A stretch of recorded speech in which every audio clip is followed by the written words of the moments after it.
بسم الله الرحمن الرحيم سبحانك لا علم لنا إلا ما علمتنا إنك أنت العليم الحكيم. الصلاة والسلام على سيد الأنبياء والمرسلين أبي القاسم محمد الذي المعراج سفره والبراق مركبه وقاب قوسين أو أدنى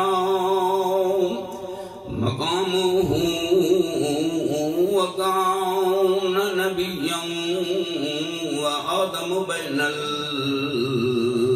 الماء والدين وعلى آله الطيبين الطاهرين المعصومين الذين أذهب الله عنهم الرجس وطهرهم تطهيرا. لا سيما على الحسن والحسين وقال الله تعالى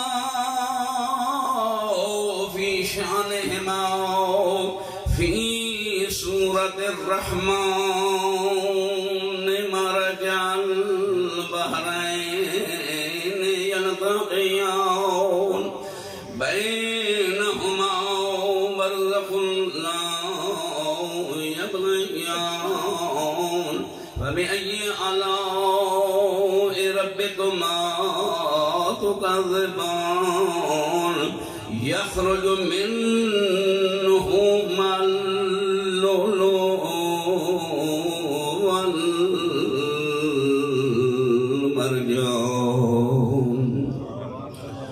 أما بعد فقد قال الله الحكيم في نوم المبين بسم الله الرحمن الرحيم ولقد أعطيناك سبعا من المثاني والقرآن العظيم.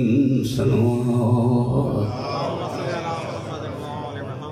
مرسمین حقیقتاً عقیدہ انسان کا وہ ہونا چاہیے جس کی قرآن تائید کرے، کیونکہ قرآن ایک ایسی کتاب ہے جو ہمارے نبی کا قیامت تک کے لیے معجزہ ہے. اس قرآن میں اللہ نے ماضی کا ذکر بھی کیا، حال کا بھی کیا، مستقبل کا بھی کیا. اس لیے اس قرآن کی کوئی 10 آیتیں بھی لے کر نہیں آ سکا. فَأْتُوا بِسُورَةٍ مِّن مِّثْلِهِ 3 آیتیں بھی کوئی لے کر نہ آ سکا. اس سے پہلے اللہ نے صحف اتارے ابراہیم پر، موسیٰ پر. اللہ نے اس سے پہلے 3 کتابیں اتاری، تورات، زبور اور انجیل. زبور حضرت داؤد علیہ السلام کی تھی، تورات حضرت موسیٰ علیہ السلام کی، انجیل حضرت عیسیٰ علیہ السلام کی. وہ بھی اللہ کی کتابیں تھیں، لیکن کیونکہ ان کتابوں کو لوگوں نے، اس کی امت نے اپنی مرضی سے اسے تبدیل کر دیا، اللہ نے انہیں منسوخ کر دیا. میں کہتا ہوں بار الہ تھی تو تیری کتابیں نا، کوئی ایک تو اسے محفوظ رکھ کر باقی رکھتا. آواز قدرت آئی، گھبرانا نہیں چاہیے. جتنا علوم میں نے تورات، زبور، انجیل اور صحف میں رکھا تھا، سب کو سمیٹ کر میں نے قرآن میں رکھ دیا. اس لیے قرآن میں وَلَا رَتْبٍ وَلَا يَوْبِسٍ إِلَّا فِي كِتَابٍ مُبِينٍ، قرآن میں ہر شے کا ذکر ہے. اس لیے اللہ کی ذات نے ان کتابوں کو منسوخ، تم ان کو مٹا سکتے ہو، انہیں تبدیل کر سکتے ہو. میں نے قرآن بھیجا ہے، نہ اس جیسا کوئی تم وارث سے قرآن لا سکتے ہو، نہ اس جیسی کتاب لا سکتے ہو. اس کتاب کے لیے اللہ نے حضور پر ایک احسان کرتے ہوئے سورہ الحجر میں، یہ قرآن مجید کا 15واں سورہ ہے اور آیت نمبر 87 ہے. اللہ نے اس میں ارشاد فرمایا، اے میرا حبیب میں نے تجھے عطیہ کیا ہے، میں نے تجھے عطا کیا ہے۔ کیا ہے؟ میں نے تجھے اے میرا حبیب سبعا من المثانی، میں نے ڈبل تجھے دو دو کر کے میں نے 7 دیے ہیں، یعنی ڈبل 7 دیے ہیں اور ایک قرآن عظیم دیا ہے۔ معلوم ہوا وہ 7 اتنے وزنی ہیں جو قرآن کے برابر تلے ہیں۔ وَلَقَدْ آتَيْنَاكَ سَبْعًا مِنَ الْمَثَانِي وَالْقُرْآنَ الْعَظِيمَ، اے میرا حبیب میں نے تجھے 7 مثانی بھی عطا کیا اور قرآن عظیم بھی عطا کیا۔ معلوم ہوا وہ جب مفسرین سے سب پوچھا گیا کہ وہ 7 مثانی کیا ہے تو انہوں نے لکھا، حضور نے ارشاد فرمایا وہ 7 مثانی جس کو اللہ نے ڈبل 7 کہا وہ سورہ حمد ہے، کہ سورہ حمد کی 7 آیتیں ہیں اور ان 7 آیتوں کو اللہ نے ڈبل 7 کر کے بتایا۔ میں کہتا ہوں باری الہ ان آیتوں میں نہ کوئی مضمون بدلا ہے، نہ کوئی آیت کے الفاظ بدلے ہیں، جب آیات کے الفاظ بھی وہی 7 ہیں، ہے بھی تو ڈبل کیوں کہا؟ آواز قدرت آئے گی، اگر میں اسے سنگل کہتا تو لوگ 7 پر رک جاتے، میں نے ڈبل کہہ کر اس لیے اشارہ کیا ہے کہ راز کو سمجھو، 7 سنگل بنتے ہیں، ڈبل 14 بنتے ہیں۔ کہ اے میں نے حبیب تجھے 14 عطا کیے ہیں اور وہی سورہ حمد جو ہے پورا خلاصہ قرآن مجید ہے۔ جو کچھ قرآن میں ہے اللہ نے اسے خلاصے میں سورہ حمد میں پیش کر دیا۔ اور یہ ہوتا بھی ہے کہ کبھی اللہ کی ذات جو ہے وہ آپ بھی اپنی زبانوں میں کہتے ہیں جی کلام کو مختصر کر کے بیان کرو، اس کا خلاصہ بیان کیا جاتا ہے۔ اسی لیے اللہ کی ذات نے فرمایا میں نے پوری کائنات کے علم کو خلاصے میں قرآن میں بند کر دیا ہے اور قرآن کو حمد میں بند کر دیا، کہ میں نے پورے قرآن کو سورہ حمد میں بند کر دیا ہے۔ اور ارشاد فرمایا باری لا ہے کیا پورا قرآن مجید؟ تو آواز قدرت آتی ہے اس کے خلاصہ حمد کو پڑھ لے۔ حمد میں کیا ہے؟ اے میرا اللہ الحمدللہ رب العالمین، اے اللہ یہ تیری تعریف ہے، بسم اللہ تیری تعریف ہے، مالک یوم الدین قیامت کی طرف اشارہ ہے، تو صرف اسی تک ہی کافی ہو جاتا نہیں۔ فرمایا اہدنا الصراط المستقیم، اے بارلا ہمیں صراط مستقیم پر قائم رکھ۔ اور پھر فرمایا صراط مستقیم بھی کوئی سڑک کا نام نہیں ہے، کسی لکیر کا نام نہیں ہے، کسی کوئی کتاب کا نام مت سمجھنا۔ صراط الذین انعمت علیہم یہ ان ہستیوں کا راستہ ہے جو چلتے جاتے ہیں، قرآن بھی بنتا جاتا ہے، صراط مستقیم بھی بنتی ہے۔ یہ صراط الذین انعمت علیہم کہ جن پر میرا اللہ تیرا انعام ہوا ہے۔ تو معلوم ہوا اس پورے قرآن میں اللہ نے اپنی تعریف بھی رکھی، قیامت کا ذکر بھی رکھا، عبادت کا ذکر بھی رکھا، ایاک نعبد و ایاک نستعین، اور پھر یہ بھی فرمایا کہ صراط مستقیم بھی ہے۔ اللہ نے ان صراط مستقیم کے لیے چند ہستیوں کے نقش قدم کو صراط مستقیم فرمایا۔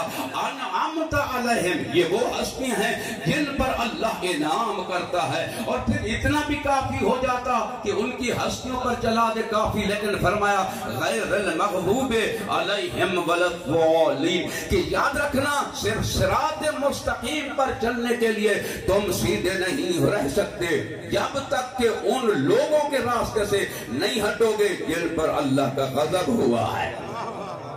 تو معلوم ہوا اس لیے ہمارے ہاں عظیم ترین عبادت جو ہے ہماری عبادتوں میں وہ صلوات ہے جس کو ہم صلوات پڑھتے ہیں، اور فرمایا یہ پورا ذکر اللہ کی ذات نے اسی صلوات میں بند کر دیا کہ جس میں اللہ نے اپنا ذکر بھی کیا، اللہم صلی علی، اور پھر رحمت کا ذکر بھی صلوات کے عنوان سے کیا، اور پھر محمد کا ذکر بھی کیا اور آل کا ذکر بھی کیا۔ کہا اگر پورے قرآن کو سمیٹا جائے تو حمد میں بنتا ہے، حمد کو سمیٹا جائے تو صلوات میں بنتا ہے۔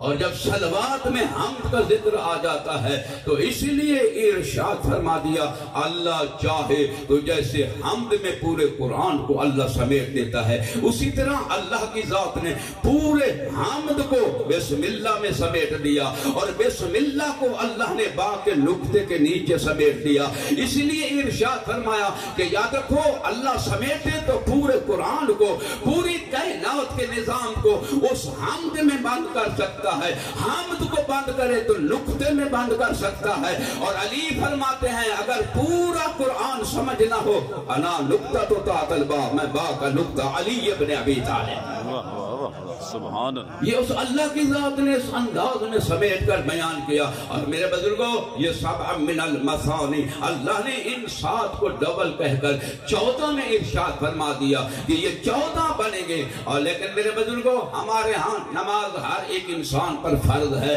یہ اسلام کا ایسا قانون ہے اذا قبلت الصلاۃ قبل ما سواها، اگر محشر کے دن تیری نماز قبول ہو گئی تو تیری حج بھی قبول ہوگا، اور تیرا نماز روزہ کوئی تمام عبادتیں تیری خیرات بھی قبول ہوگی۔ لیکن شرط یہ ہے کہ اگر نماز قبول ہو گئی اور اگر نماز رد کر دی گئی تو پھر تیری ساری عبادتیں رد ہو جائیں گی۔ تو یہی تو پتہ چلا نا، نماز قبول بھی ہوتی ہے، نماز مردود بھی ہوتی ہے۔ اس لیے ارشاد فرمایا کہ ہم نے پورے اس نماز کو، اس نماز میں کچھ واجبات رکھے ہیں، کچھ مستحبات رکھے ہیں۔ اس نماز کے شیعہ مذہب کے ہاں 11 واجبات ہیں، اس میں تکبیرۃ الاحرام واجب ہے، حمد و سورہ پڑھنا واجب ہے، رکوع واجب ہے، اس میں سجدہ واجب ہے، اور اس میں تشہد واجب ہے، سلام واجب ہے۔ لیکن میرے بزرگوں ان تمام واجبات کو اللہ نے ایک ایک کر کے رکھا، لیکن سجدے کو ایک نہیں 2 بنا کر رکھے۔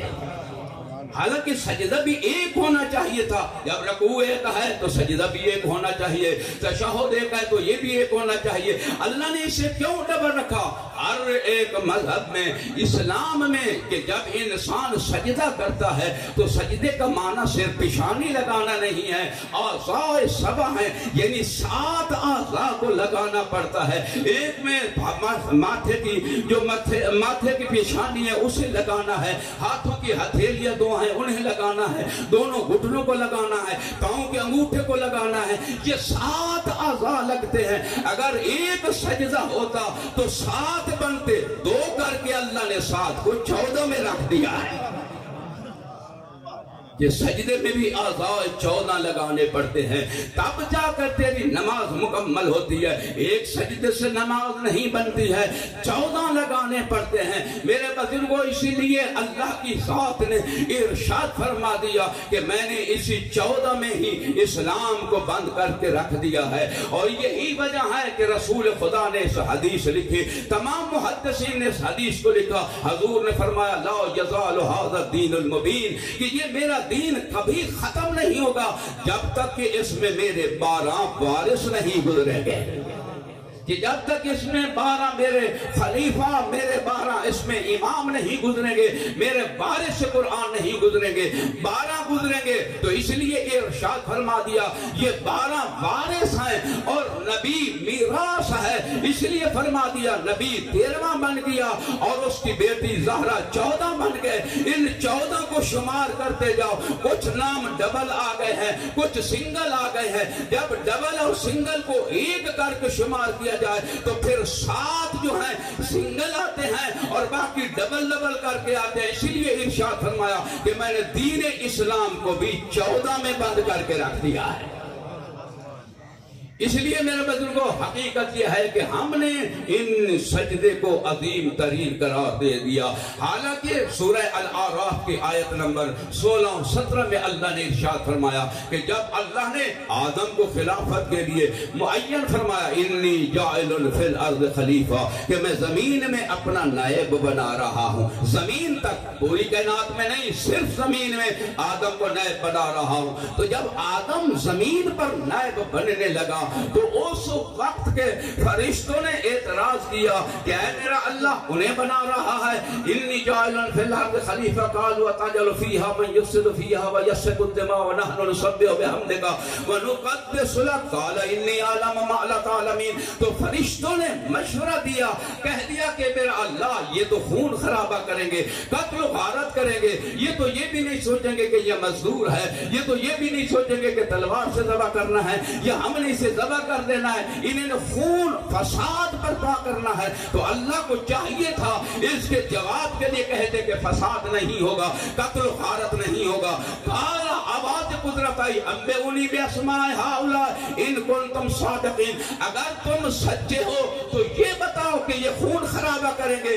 ان ناموں میں بھی دیکھو کہ کوئی قاتل نظر آتا ہے، ان اسماء کی طرف بھی توجہ کرو کہ کوئی اس میں نہیں آتا۔ تو اس وقت سب نے سجدہ کیا لیکن شیطان نے سجدہ نہیں کیا، کہا فاخرج منہا فانک رجیم، نکل جا تو قیامت تک کے لیے لعنتی ہے۔ تو اللہ نے اس پر لعنت بھیج کر اسے بھگا دیا، نکل جا۔ لیکن میرے بزرگوں شیطان نے جاتے ہوئے یہ جملہ کہا، سورہ الاعراف میں اللہ نے اسے ذکر کیا، اس نے کہا قالا فبما اغویتنی لاقعدن لهم صراطک المستقیم ثم لآتینہم من بین ایدیہم ومن خلفہم وعن ایمانہم وعن شمائلہم ولا تجد اکثرہم شاکرین۔ میرا اللہ تو مجھے اپنے دربار سے نکال رہا ہے تو پھر یاد رکھنا میں جا رہا ہوں، اور جاتے ہوئے بھی اس آدم کی اولاد کو اتنا بھٹکاؤں گا، کبھی سامنے سے آؤں گا، کبھی سر پشت آؤں گا، کبھی دائیں سے کبھی بائیں سے انہیں گمراہ کروں گا۔ تو اس وقت ان کو لیے کوئی راستہ دیدے شکر کرنے والے بندے بھی نہیں ملیں گے۔ تو اس وقت آواز قدرت آئی کہ اے شیطان یاد رکھ لے تو ان کو چاروں طرف سے گھیر لے گا۔ امام سجاد سے کسی نے کہا کہ فرزند رسول شیطان تو ہر طرف سے ہمیں گھیر لیتا ہے، ہمارے لیے کوئی راستہ نہیں، بچنا کیسا ہے؟ امام نے ارشاد فرمایا تو نے سوچا ہی نہیں ہے۔ اس نے اربع جہات کو ذکر کیا کہ میں چار طرف سے آؤں گا، طرفیں چار نہیں ہوتی، 6 ہوتی ہیں، ایک ہوتی ہے تحت، ایک ہوتی ہے فوق، چاروں طرف سے تو اس نے گھیر لیا ہے، لیکن تحت بھی رہ گیا ہے، فوق بھی رہ گیا ہے۔ اگر بندہ شیطان کے حملے سے بچنا چاہتا ہے تو پھر تحت کے لیے اس بارگاہ عزتی میں سجدہ کر لے، اگر سجدے سے اٹھے گا تو پھر دعا مانگ لے۔ یہ اللہ کی ذات نے اس کے لیے یہ 2 راستے رکھے ہیں جن میں شیطان نہیں پہنچ سکتا، یا تو سجدے میں گر جاؤ اس بارگاہ عزتی میں، اور اس لیے فرمایا سجدے میں 7 اعضاء لگائے جاتے ہیں۔ جب ہمارے اس اسلام میں مسئلہ چلا کہ چور کے ہاتھ کاٹنے چاہیے تو مسلمان اس پر بھی اتفاق نہ کر سکے کہ ہم چور کے ہاتھ کہاں سے کاٹیں۔ کسی نے کہا انگلیوں سے کاٹنا چاہیے، کسی نے کہا کہ اسے کوہنیوں سے کاٹنا چاہیے، کسی نے کہا شانے سے کاٹنا چاہیے، کسی نے ساتھ کلائی سے کاٹنا چاہیے۔ اس میں اختلاف بنا، لیکن اس اختلاف کو مسلمانوں نے جان بوجھ کر اسے بگاڑنے کی کوشش کی۔ حالانکہ رسول کہہ کر گئے تھے کہ اگر قرآن سمجھنا ہے تو در بدر سے نہیں سمجھنا، حیدر کے در سے سمجھنا ہے۔ اس کے در سے آ کر تو نے قرآن سمجھا۔ ہم پوچھنے لگے اہل بیت سے کہ ہم کہاں سے ہاتھ کاٹیں، تو انہوں نے ارشاد فرمایا کہ انگلیوں سے ہاتھ کاٹنا چاہیے، کہ انگلیاں کاٹنی چاہیے۔ تو پوچھا گیا پھر یہ ہتھیلی ہاتھ میں نہیں ہے، یا کوہنی ہاتھ میں نہیں ہے، یا شانہ ہاتھ میں نہیں ہے؟ تو امام نے ارشاد فرمایا تو نے سمجھا ہی نہیں ہے، اللہ نے کچھ سجدے میں ایسے اعضاء رکھے ہیں جو مخصوص ہیں اللہ کے لیے، ان کو کسی جرم میں کاٹا نہیں جاتا ہے۔ اسی لیے ارشاد فرما دیا کہ یہ ہتھیلی سجدے میں اللہ کی اس ذکر اور عبادت اور نماز کی سجدے کی کمال کی منزل میں ہے، اس لیے اس ہتھیلی کو بچا کر انگلیوں سے کاٹا جاتا ہے تاکہ اس کی عبادت بھی مکمل اور کمی نہ آ جائے اس میں۔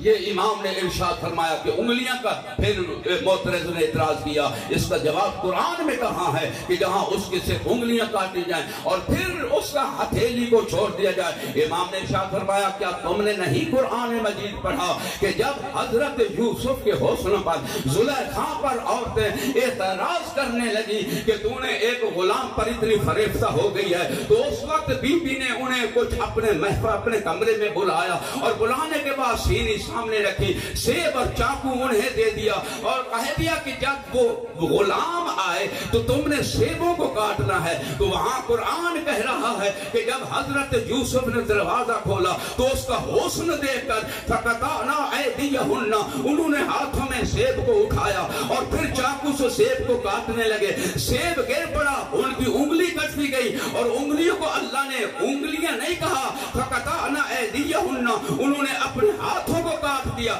تو قرآن نے جب اس ہاتھ کی کٹنے پر ایک آیت پیش کی تو صرف انگلیوں کا ذکر کیا ہے، ہتھیلی کا تو نہیں کیا۔ اس لیے میرے بزرگوں یہ کمال ہے ہمارے ہاں کہ ہمارا مذہب اسلام میں ہمیں وہ نبی ملا ہے جو عالمین کے لیے رحمت ہے، ہمیں وہ نبی ملا ہے کہ جس کی نام سے بخشش کے دروازے کھل جاتے ہیں۔ ہاں اتنا بھی ضروری ہے کہ یہ نہ مت رکھنا کہ ذکر محمد اور آل محمد بخشش کا ایک عظیم انسان کے لیے ایک عظیم عمل ہے کہ جس سے انسان کی بخشش ہو جاتی ہے۔ مجھ سے پہلے پڑھنے والوں نے نذرانہ عقیدہ اپنے انداز میں بہتر انداز میں پیش کیا، آپ نے سماعت کیا۔ ذکر کیوں کیا جاتا ہے؟ اس لیے کہ مرنے کے بعد انسان کی بخشش کا دروازہ بند نہیں ہوتا، وہ بھی کھلا رہتا ہے۔ صرف فرق اتنا ہے کہ مرنے والے کا ظرف پاک ہونا چاہیے، اس لیے کہ کبھی کوئی دودھ جیسی چیز کو نجس برتن میں نہیں رکھتے، وہاں گندے برتن میں نہیں رکھتے، ورنہ دودھ نہیں رہے گا۔ اس لیے ارشاد فرمایا ذکر اس کے لیے یہ فائدہ دیتا ہے کہ جس کا دل اس دنیا سے پاک ہو کر جا رہا ہو۔ اور حضور نے فرمایا اگر پاک ہو کر جانا ہے، من مات علی حب آل محمد مات طاہرا، جو اہل بیت کی محبت پر مر گیا وہ پاکیزہ ہو کر گیا۔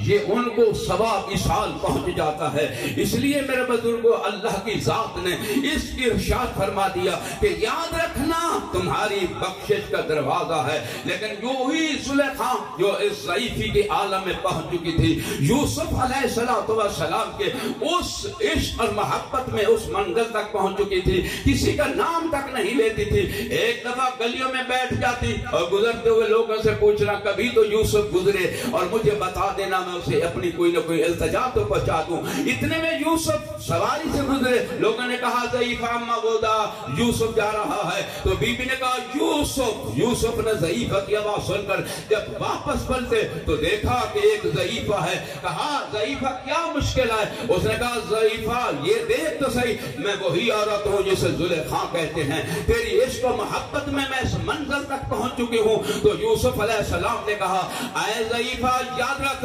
تو میرا حسن دیکھ کر اس منزل تک پہنچ گئی ہے، اگر تو آخری نبی کو جس کی جوتی کے صدقے اللہ نے مجھے یہ حسن دیا ہے، اگر اس نبی کو دیکھتی تو تیرا کیا حشر ہوتا؟ کہا اس کا نام کیا ہے؟ کہا محمد ہے، محمد مصطفیٰ کا نام آنا تھا۔ زلیخا نے کہا بس جا تیری محبت ختم ہو گئی، محمد کی محبت جاگتی ہو گئی۔ اس نبی کی محبت میرے دل میں سما گئی ہے۔ محبت کا سمانا تھا یا آواز قدرت آئی یوسف کیا اس کے دل میں میرے حبیب کی محبت آ گئی ہے، میں نے اس محبت میں اسے جوانی بھی لوٹا دی ہے اور تجھے حکم دیتا ہوں اس کے لیے تو انہیں عقل میں اپنی زوجیت میں رکھنا ہے۔ معلوم ہویا محمد مصطفیٰ کی عظمت اتنی تو عظیم ہے کہ اتنی بڑی منزلت رکھنے والی بی بی اس منزلت تک پہنچ کر اپنے نبی کے نام سے اتنی بخشش لے سکتی ہے۔ تو حضور نے ارشاد فرمایا یاد رکھنا اگر مجھ سے بخشش لینا چاہتے ہو تو یاد رکھنا میں علم اور بخشش کا شہر ہوں۔ اس بخشش کے دروازہ علی ابن ابی طالب، سبحان اس بخشش کا کوئی در ہے تو وہ علی ابن ابی طالب ہے۔ یہ دروازہ ہے تمہارے لیے کہ جو کھلا رہے گا۔ اور میرے بزرگوں کیونکہ قرآن جیسی کائنات میں کوئی کتاب نہیں ہے، قرآن ایک لا ریب فیہ کتاب ہے جسے ہر بندہ اسے تسلیم کرتا ہے۔ لیکن میرے بزرگوں اس قرآن کے لیے بھی اللہ نے اتنا ارشاد فرما دیا کہ یاد رکھو اے میرا حبیب جب قرآن ان کے دل میں سما گیا ہے تو اب علی کا بھی تعارف کراؤ. ارشاد فرمایا القرآن مع علی و علی مع القرآن. قرآن علی کے ساتھ ہے، علی قرآن کے ساتھ. کیا یہ اس سے جدا نہیں ہوتے. وَلَن يَفْتَرِقَا حَتَّى يَرِدَ عَلَيَّ الْحَوْض. اور پھر امت کے لیے ارشاد فرمایا. امام مسلم نے اپنی صحیح مسلم میں، محدثین نے اپنے حدیث میں، علامہ حجر ابن مکی نے سوال کے محرقہ میں، فرائض السبتین میں، جنابی المودت میں، علماء کرام نے لکھا کہ حضور نے فرمایا اپنی امت سے کہ میرے امتیوں خبردار، میرے بعد گمراہ نہیں ہو جانا، میرے بعد جہنم کے راستے پہ نہیں جانا، میرے بعد تم نے مجھے چھوڑ کر کہیں اور نہ چلے جانا. یا رسول اللہ تیرا کلمہ بھی پڑھتے ہیں، نمازیں بھی پڑھتے ہیں، یا رسول اللہ قرآن کی تلاوت بھی کرتے ہیں. فرمایا صرف اتنا کافی نہیں ہے. انی تارکن فیکم الثقلین کتاب اللہ و عطرتی ما ان تمسکتم بہما لن تضلوا بعدی ولن یفترقا حتی یرد علی الحوض. میں دو چیزیں چھوڑ کر جا رہا ہوں، ایک کو قرآن کہتے ہیں، دوسرے کو اہل بیت کہتے ہیں. سبحان اللہ. اور پھر یہ فرما دیا خبردار ابھی اہل بیت قرآن سے جدا نہیں ہوں گے، قرآن اہل بیت سے جدا نہیں ہوگا. حتی یرد علی الحوض، حتی کہ یہ دنیا ختم ہو جائے گی، عالم برزخ ختم ہو جائے گا، عالم حساب کتاب ختم ہو جائے گا، لوگ جنت میں جا رہے ہوں گے، اس وقت میں حوض کوثر تک ہوں گا. تو حوض کوثر تک قرآن اہل بیت سے جدا نہیں ہوگا، اہل بیت قرآن سے جدا نہیں ہوں گے. یہ قرآن کے ساتھ ہے. یوں سمجھ لانا قرآن جو کتاب ہے وہ صامت ہے، یہ قرآن ناطق ہے. سبحان اللہ سبحان اللہ. یہ قرآن ناطق. میرے بزرگوں کبھی آپ کسی ورقے کو دیکھ لیں، ورقہ ایک ہوتا ہے، صفحے دو ہوتے ہیں، اس کو جتنا بھی پارا پارا کرتے جاؤ گے اس کے پارے کے ٹکڑے تو بنتے جائیں گے لیکن پھر بھی صفحات دو ہی رہ جائیں گے.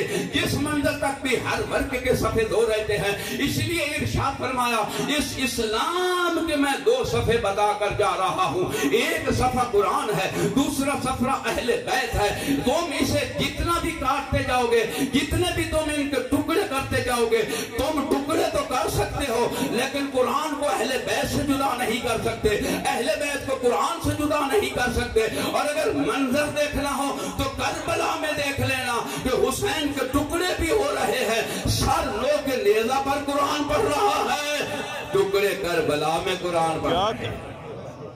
سبحان اللہ. یہ ہے قرآن ناطق، یہ ہے قرآن صامت. اور میرے بزرگوں میں ایک حدیث تو اتنا کہتا جاؤں، میں پہلے بھی اسے بیان کر چکا ہوں کہ حضور نے ارشاد فرمایا کہ قرآن یہ قرآن ناطق ہے. چاہے کسی مولوی سے پوچھ لے، اگر قرآن کی کسی ایک سورہ کا بھی کوئی منکر ہو جائے تو اس کی عبادتیں ختم ہو جاتی ہیں، اس کے روزے ختم ہو جاتے ہیں، خیرات ختم ہو جاتی ہیں. صلوہ اسلام قبول نہیں رہتا کہ قرآن کی ایک آیت کو کوئی اگر تسلیم نہ کرے. پوری قرآن مجید کی بسم اللہ سے لے کر والناس کی سین تک ایمان رکھنا ہوگا. یہ ایک جاہلانہ جملے کہا جاتے ہیں، میاں فلاں کا قرآن جو ہے وہ پورا نہیں ہے، فلاں کا قرآن ناقص ہے، فلاں کے قرآن کے 40 پارے ہیں. نہیں میرے بزرگوں، کوئی بھی اس قرآن کے کسی ایک پارے کی کمی کا اعلان کرے یا بیشی کا اعلان کرے یا کسی سورہ کی کمی اور بیشی کا اعلان کرے، اس کی تمام عبادتیں ختم ہو جاتی ہیں. قرآن مجید کے اس کمی و بیش پر قرآن یہی ہے جو بسم اللہ سے شروع ہوتا ہے والناس کی سین تک ختم ہو جاتا ہے، اس پر مکمل ایمان رکھا جاتا ہے.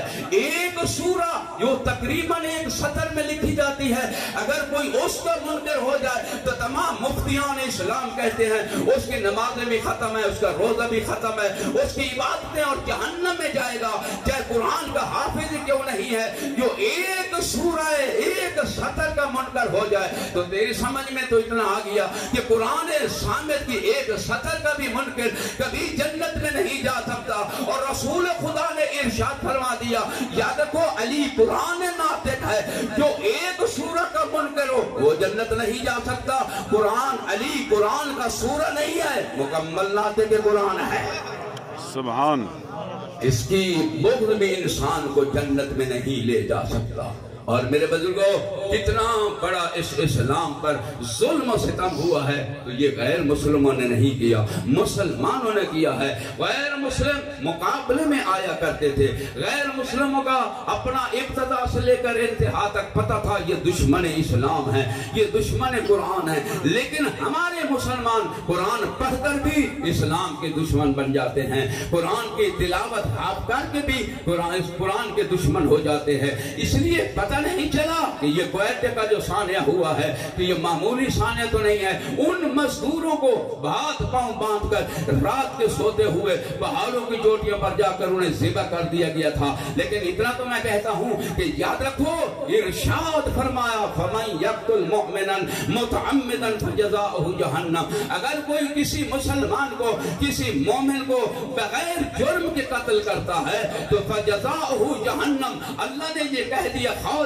فیہا، وہ اس میں ہمیشہ رہے گا، اس کی جزا جہنم ہے۔ تو جس کسی ایک مومن کو قتل کر کے اس کے اسلام کو نہیں دیکھا جائے گا، نمازوں اور روزوں کو نہیں دیکھا جائے گا، وہ جہنم میں جائے گا۔ تو تیری سمجھ میں نہ آیا ان کو قتل کیا گیا تھا محبت اہل بیت کے عنوان سے، تو اتنا تو پتہ چل گیا کہ آج بھی لوگ ایسے ہیں کہ جو نام تو اسلام کا لیتے ہیں لیکن اصل میں قرآن کے بھی دشمن ہیں، اہل بیت کے بھی دشمن ہیں۔ کیا بے شک بے یہ شک سوچ اور سمجھ انسان کے لیے ضروری ہے کہ میں اس منزل پر کس منزل پر فیل ہو رہا ہوں۔ اس لیے میرے بزرگوں ایک مومن کے قاتل کو اللہ نے جہنم رسید کر دیا، اور پھر ارشاد فرمایا وَمَن يَقْتُلْ مُؤْمِنًا، جو مومن کا قاتل ہے وہ جنت میں نہیں جا سکتا۔ اور آج یہ نہ خیال کیا کرو کہ حسین علیہ السلام کے 72 شہداء کو قتل کرنے کے بعد، علی علیہ السلام کو شہید کرنے کے بعد، امام حسن کو زہر دینے کے بعد،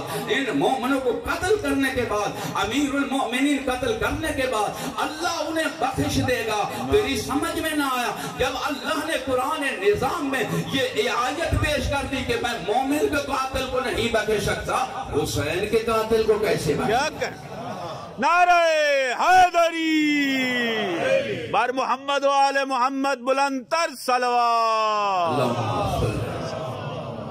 اور میرے بزرگوں ہم شکر گزار ہیں ان اہل سنت علماء کرام کے کہ جنہوں نے کراچی میں انہوں نے یزید کی حمایت کے لیے جب ریلی نکالی تو شیعوں سے بچ کر اہل سنت نے انہیں جواب دیا کہ تمہیں شرم نہیں آتا۔ علامہ طاہر القادری نے دیا، علامہ طارق جمیل صاحب نے اس کا جواب دیا، باقی علماء کرام نے، آپ نیٹ پر اسے ریسرچ کر کے اسے دیکھ سکتے ہیں کہ کتنی انہوں نے اتنی کہ یزید کی ریلی میں، لیکن میرے بزرگوں یزید کی ریلی جو تھی وہ محدود تھی جو کراچی میں چلی، لیکن جہاں حسین ابن علی کے لیے چہلم پر جب آئی تھی بیویاں تو اس چہلم کے لیے حسین علیہ السلام کے روضے پر پیدل جانا پڑتا ہے۔ جہاں آپ سواری میں بھی جا سکتے ہیں لیکن پیدل کے قدم قدم پر ثواب کے درجات ملتے ہیں۔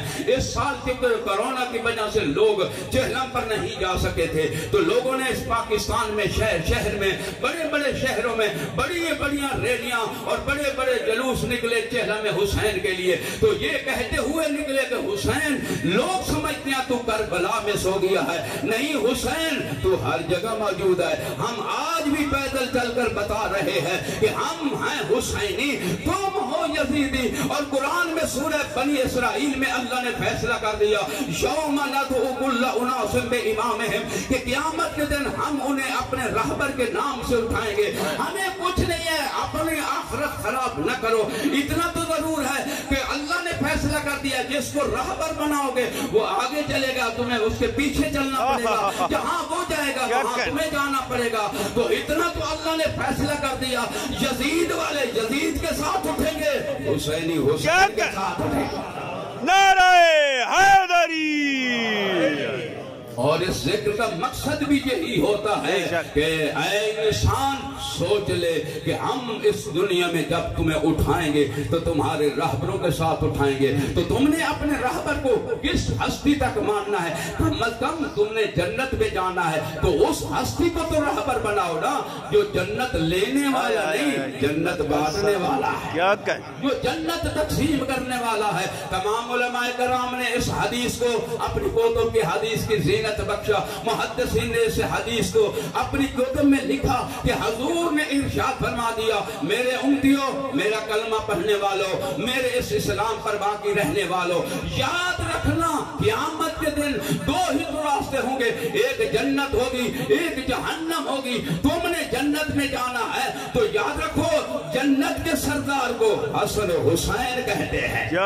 ان الحسن والحسین سیدہ شباب اہل الجنہ۔ سیاہ ستہ میں اہل سنت نے اس حدیث کو اور بھی مکمل انداز میں لکھا وَأَبُوهُمَا خَيْرٌ مِّنْهُمَا، اور ان دونوں کا باپ علی ان دونوں سے افضل ہے، ان دونوں کا سردار ہے۔ لیکن پھر لوگ اعتراض کرتے کہ پھر علی بھی سردار، حسنین جوانان جنت کے سردار ہیں، علی ان کا سردار ہے، تو پھر محمد مصطفیٰ علی نے فیصلہ کر کے بتایا کہ جتنے بھی میرے فضائل پڑھے جاتے ہیں، جتنے بھی میرے رتبے ہیں، جتنی بھی میری عظمت ہے، یاد رکھنا انا عبد من عبید محمد، میں محمد کے عبد میں سے ایک عبد علی ہوں۔ تو اتنا سمجھ لینا جتنی بھی فضیلتیں علی کی ہیں یوں سمجھنا یہ تو محمد مصطفیٰ کے ایک دروازے کی تعریف ہے، یوں سمجھنا جتنی بھی علی کی تعریفیں ہیں یہ محمد مصطفیٰ کے ایک عبد کی تعریف ہے کہ جس نے اپنے آپ کو عبد کی منزل پر اس لیے پہنچا دیا۔ اور میرے بزرگوں اللہ نے قرآن مجید میں سورہ قاف میں ارشاد فرمایا وَأَلْقِيَا فِي جَهَنَّمَ كُلَّ كَفَّارٍ عَنِيدٍ۔ دو ہمیں عربی زبان میں واحد اور جمع صرف نہیں چلتے، واحد کے بعد تثنیہ ہوتا ہے، تثنیہ کے بعد جمع ہوتی ہے، جمع کی بھی دو قسمیں ہوتی ہیں، کثرت ہے قلیل ہے، میں اس پر نہیں جانا چاہتا۔ ہماری زبان میں واحد اور جمع چلتا ہے لیکن عربی کی زبان میں اس میں واحد اور جمع نہیں چلتا، واحد کے بعد تثنیہ ہے، تثنیہ کے بعد جمع شروع ہوتا ہے، جمع تین سے شروع ہوتا ہے۔ اللہ نے قرآن مجید میں ارشاد کیا وَأَلْقِيَا، القے واحد ہے، وَأَلْقِيَا تثنیہ ہے، یعنی اللہ دو کو حکم دے گا کہ تم دونوں بیٹھے ہو تقسیم کرتے جاؤ، جنتی کو جنت بھیجتے جاؤ، جہنمی کو جہنم بھیجتے جاؤ۔ کیا کہ سبحان اللہ، بھئی دو ہستیاں تو ہیں، اگر ایک ہوتا تو لوگ ترجمہ کر لیتے کہ خدا کی ذات ہے، اگر جمع ہوتا تو پھر بھی لوگ اس کی تعبیل کر کے یہ کہتے کہ یہ بھی خدا کی ذات ہے۔ اللہ نے دو کہہ کر یہ فیصلہ کر دیا کہ نہ میں خدا ہوں اور نہ صرف محمد مصطفیٰ ہے، یہ میں خدا نہیں ہوں گا۔ کچھ دو ایسی ہستیاں تو ہوں گی جن کو اللہ کرسیوں پر بٹھا کر یہ اختیار دے گا کہ جنتی کو جنت میں بھیجتے جاؤ، جہنمی کو جہنم میں بھیجتے جاؤ۔ اس فیصلے کے اعتبار سے کم از کم ان دونوں کو تو تلاش کرو کہ وہ کون تو ہستیاں ہیں جو جنتی کو بھی جانتے ہوں گے جہنمی کو بھی جانتے ہوں گے۔ کیا کیونکہ محشر کا دن صرف آج کے دن کے لیے نہیں ہوگا، میلسی والوں کے لیے نہیں ہوگا، آدم سے لے کر قیامت تک کتنی اب دنیا چلنی ہے اللہ ہی بہتر جانتا ہے۔ قیامت تک کے سب لوگ وہاں جمع ہوں گے اور جب جمع ہوں گے تو پھر دو ہستیوں کو حکم ہوگا کہ وَأَلْقِيَا فِي جَهَنَّمَ، ان میں سے جاؤ جہنمی کو جہنم بھیجتے جاؤ، جنتی کو جنتی بھیجتے جاؤ۔ تو معلوم ہوا وہ دو ہستیاں، پہلی ہستی تو ہم محمد مصطفیٰ کے علاوہ کوئی کسی کو تسلیم ہی نہیں کر سکتا، لیکن حضور نے ارشاد فرمایا دوسری ہستی جو میرے ساتھ بیٹھ کر جنت اور جہنم کو تقسیم کرے گی وہ علی ابن ابی طالب۔ کیا کہ اور میرے بزرگوں یہ بھی مسلمانوں میں اتنا ہمیں تو حکم ہوتا ہے، رسول کو بھی حکم ہوتا ہے کہ والدین کا احترام کرو، والدین کے ساتھ عف بھی نہ کرو۔ تو رسول کے والدین کو یا علی کے والد کو لوگ یہ بھی نہیں سوچتے کہ جن کے لیے اسلام میں اتنا حکم تھا ان کے والد کو کیسے ہم جنت نہیں بھیج سکتے۔ صلی پہلے محمد رسول نہیں جائے گا، ان سے پوچھو جنت تقسیم کرنے والا کون ہوگا؟ اس جنت کو تقسیم کرنے والا اس کا بیٹا علی ہوگا۔ تو جب اس کا بیٹا علی جنت میں جائے گا، جنت کا تقسیم کرنے والا ہوگا، تو امام حسن نے فرمایا اس کے باپ کو کوئی جنت کی فکر نہیں جس کا بیٹا تقسیم کرنے والا ہوگا۔ اپنے باپوں کی فکر کرو، ہماری اجازت کے بغیر کوئی جنت میں قدم رکھ سکتا ہے؟ یہ دھاندلی کی گئی ہے۔ اور میرے بزرگوں یہ دھاندلی کرنے والے بھی دھاندلی کیوں نہ کرتے؟ اس لیے کہ جنہوں نے علی سے جنگیں لڑی، جنہوں نے علی سے دشمنی کی، جنہوں نے علی ابن ابی طالب کے اس ظلم و ستم کر وہ ان کے ماننے والوں کو قتل و غارت کرتے رہے، آج تک وہ قتل و غارت چل رہی ہے۔ یہ اتنی منزلت پر انہوں نے تو یہ بنانا تھا کہ جب علی میں ہم کوئی عیب تلاش نہیں کر سکے تو ہم علی کو ہر حالت میں علی پا رہے ہیں، تو پھر اس کے باپ کی طرف تو ہم نسبت دے دیں۔ یہ انہوں نے حدیثیں بنا دی، لیکن امام نے ارشاد فرمایا بروز محشر اگر اس میدان محشر میں اگر نور چمکے گا، ان 14 کے بعد انبیاء کے بعد اگر نور چمکے گا تو میرے بابا علی ابو طالب کا چمکے۔ سبحان۔ بس میرے بزرگوں، میں بیان سمیٹ دوں، اختتام کروں، اتنا ضروری ہے کہ اس کے لیے علم چاہیے۔ جو محشر کے دن انسان جنت تقسیم کرے گا اسے تو پتہ ہونا چاہیے جنتی کون ہے، جہنمی کون ہے، اور جنت اور جہنم کے لیے اعمال بھی ضروری ہے، تو پھر اعمال کی طرف بھی نظر کرے گا کہ کس کے اعمال لائق جنت ہے اور کس کے اعمال لائق جہنم ہے۔ یہ لوگ کہتے ہیں کہ یہ سوائے اللہ کے علاوہ کوئی نہیں جانتا، میں کہتا ہوں اگر اللہ کے علاوہ کوئی نہیں جانتا تو اللہ کی کمزوری ہوتی ہے کہ جنت اور جہنم کی تقسیم کے لیے ان کو بٹھائے جنہیں علم ہی نہیں ہے کہ کون جنتی ہے کون جہنمی ہے۔ اس لیے اللہ نے قرآن میں سورہ یاسین میں بھی ارشاد فرمایا اور باقی مقام پر بھی آیات میں ارشاد فرمایا کہ فرمایا وَكُلَّ شَيْءٍ أَحْصَيْنَاهُ فِي إِمَامٍ مُبِينٍ، ہم نے ہر شے کا علم امام مبین کے پاس ہے۔ سبحان اللہ، بے شک۔ اس کی تفسیر میں بھی دھاندلی کی گئی، کہا اس امام مبین سے کتاب مراد جو ہے وہ قرآن ہے کہ قرآن میں سب شے کا علم ہے۔ تو میں یہ کہتا ہوں قرآن کو تو نہیں بٹھایا جائے گا، اگر قرآن علم ہے تو سورہ الرعد کی آخری آیت پڑھ رہا ہوں، اللہ نے ارشاد فرمایا قُلْ كَفَىٰ بِاللَّهِ شَهِيدًا بَيْنِي وَبَيْنَكُمْ وَمَنْ عِندَهُ عِلْمُ الْكِتَابِ۔ اے حضور یہ مشرک کہتے ہیں، کافر کہتے ہیں تو کیسے نبی ہیں؟ انہیں گواہ پیش کر جنہیں نے تجھے نبی بنتے دیکھا، بناتے ہوئے نبی بنایا، کون ہے وہ دو گواہ؟ اللہ نے ارشاد فرمایا کہہ دے ایک میری نبوت بننے میں اللہ بنانے والا تھا، علی بننے میں دیکھنے والا، جس کے پاس پورے قرآن کا علم ہے تو پورے قرآن کا علم بھی تو علی کے پاس ہی ہے نا۔ اس لیے میرے بزرگوں علی جانتے ہیں آدم سے لے کر قیامت تک کے انسانوں کو بھی جنوں کو بھی جانتے ہیں جنت میں کون جائے گا جہنم میں کون جائے گا۔ اس لیے ہمارے لیے یہ ذکر کرایا جاتا ہے کہ انسان اگر جنت میں جانا ہے تو اہل بیت کے در پر رہا، سبحان اللہ، آل محمد کے در پر رہا۔ اور میرے بزرگوں آل محمد یہ ایسا دروازہ ہے کہ جنہوں نے اس اسلام کو بچایا، جنہوں نے اس دین پر بیٹے قربان کر کے اسے ہمارے ہاں اس اسلام کی عظمت کو بچا دیا۔ لیکن میرے بزرگوں تلک الایام نداولها بین الناس لکل فرعون موسیٰ، ہر دور میں ظالم بھی رہیں گے، مظلوم بھی رہیں گے، ہر دور میں انسان حسینی بھی رہیں گے، یزیدی بھی رہیں گے۔ حسینی بننا ہے تو کم از کم اہل بیت کے دروازے پر آ۔ اس اسلام کو یزید کی فوج بھی اسلام کے قائل تھے، وہ بھی مسلمان کہلواتے تھے، قاری قرآن تھے، حافظ قرآن تھے، وہ نماز بھی پڑھتے تھے، روزہ بھی رکھتے تھے، حاجی بھی تھے، لیکن کیا وجہ تھی کہ کوئی مسلمان آج کل حتیٰ کہ یزید کی حمایت میں جلوس نکالنے والوں نے بھی واٹس ایپ پر انہوں نے اپنے پیغام دیے کہ یزیدی یزیدی کبھی بھی اس میں سے کوئی فوجی بھی جنت نہیں جا سکتا، حالانکہ نمازیں روزے بھی تھیں اس کے لیے، لیکن معلوم ہوا کوئی عبادت نہیں رہے گی جب تک حسین کے در پر نہیں آؤ گے۔ بس میرے بزرگوں حسین ابن علی کو رسول نے مہر پہ سوار کر کے صحابہ کرام کو دکھایا، امت کو دکھایا، تاکہ انہیں کل بھول نہ ہو جائے کہ ہم بھول گئے تھے حسین کا کیا مقام ہے۔